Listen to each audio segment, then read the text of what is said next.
Not every trade is perfect. You make mistakes and you learn from those mistakes so your next trade comes out better. So in today's video, I'm going to show you guys one of the trades that I netted 50% return. But if I had managed that trade slightly better, I would have had a much better result. So let's get into it.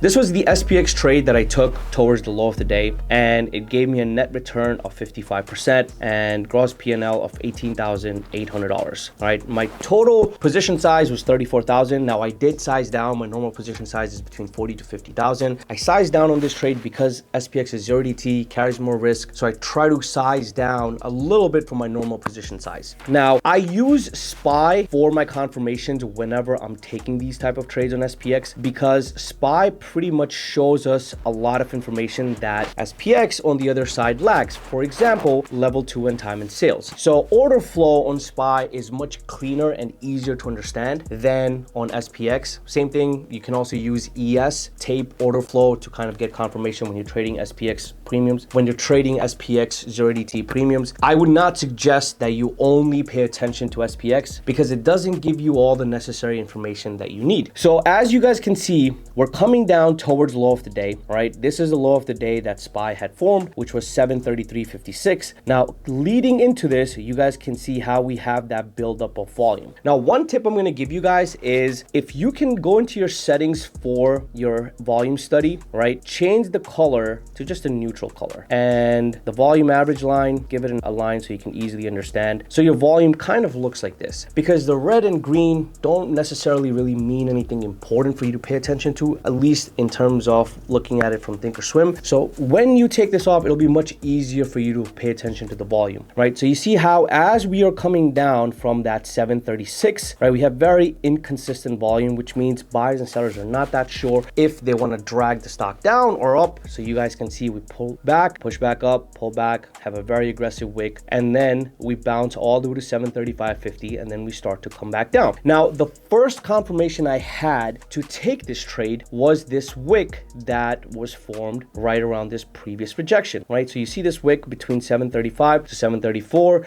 right? We had very aggressive buyers come in here and push us back over 735. Now, when we came back the second time, you guys can see volume right around this break of 734 is very similar or higher than that previous test. Now, what does that tell us? When you have wick around a certain level, so this is 735, that means buyers stepped in with volume of, let's say, 500,000. Now, when the sellers came back to retest that, they had the same exact strength, which tells you that now sellers are in control of that particular level or zone. So in this case, that is 735. Now, I didn't take the trade here. I took it once we broke below 734, going for this low of the day break. So I took the trade on the next candle. I was paying attention to the tape and I saw that the sellers were strong. We broke below that low of the day. So this is where I took that short position right before it broke that 733.50, using that 734 as my stop. Now, leading into this, you can see how we have 250,000 volume, 300,000 volume, 400 to 500,000 volume. So it's constantly increasing as we are pushing lower and lower, which shows us that there is interest. You have that candle close and you have higher volume. Both of these are a confirmation that now that particular side, which in this case is sellers,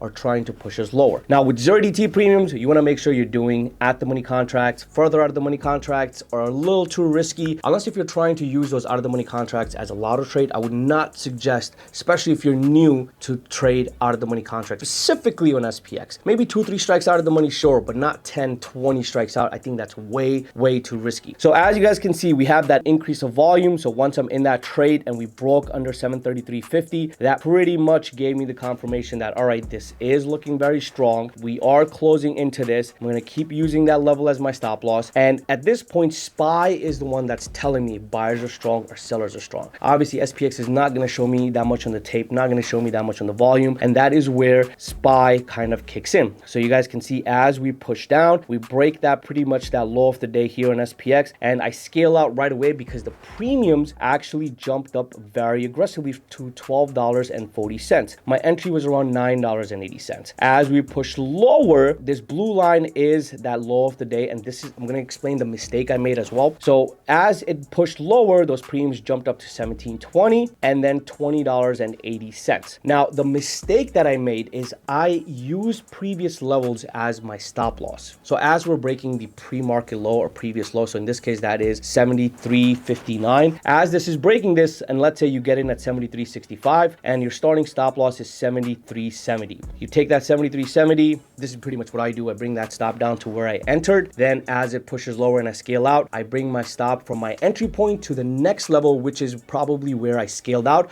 or previous key level, which is that low of the day. Now, as the candles are closing lower and lower, I increase my stop loss. And this is where I made the mistake. Even though my stop loss was set to be right around 73.50, I stopped paying attention to volume, right? Because I thought this is a winning trade. This has very high potential to continue. But if it fails, it's most probably just going to shoot right back up. Now, this was bias kicking in, right? But if I had paid attention to the volume, you guys can see as we were going down, that volume was going up, right? And on that bounce here, that volume starts to decline, right? So we get that retest of low of the day. We fail to hold above that. And then we come right back down, continuing all the way down to 730 on SPY. So when you translate that on SPX, we retest that level, which is the blue line. We failed to reclaim that because there's a lack of interest. So I look at volume as how much interest is in that stock around that level. If there's a lot of volume, obviously there's a lot of interest.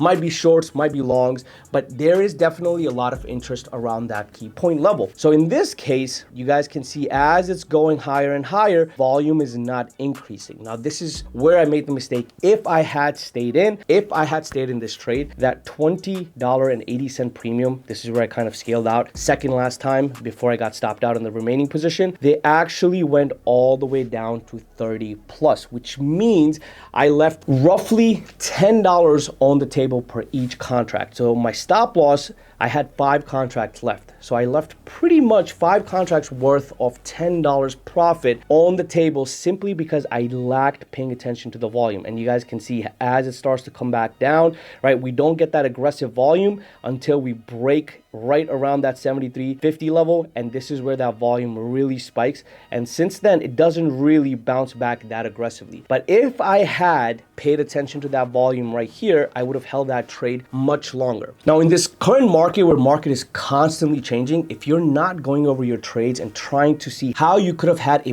better outcome of that trade from wherever you got out, right? Looking at volume, writing down all the mistakes that you made or how to avoid those mistakes next, you're not going to be able to adapt to the market, right? This going over your whole trade, your process of where you messed up, how you could have made that trade better is how you adapt to the market. There's a ton of things that I've changed in my trading in the last couple of weeks because the market has gotten very, very different. I'm not going to say it's tough. It's just that's how the market is. It changes like the seasons. So if you guys want me to make a video on all the things that I've changed in my trading in the last couple of weeks to get better outcome of my trading, comment below how to adapt to the current market. I'll make a video on all the changes that I've made from the last couple of months in order to get better at adapting to this current market. And I know a lot of people are struggling, so comment below and I'll see you guys in the next video.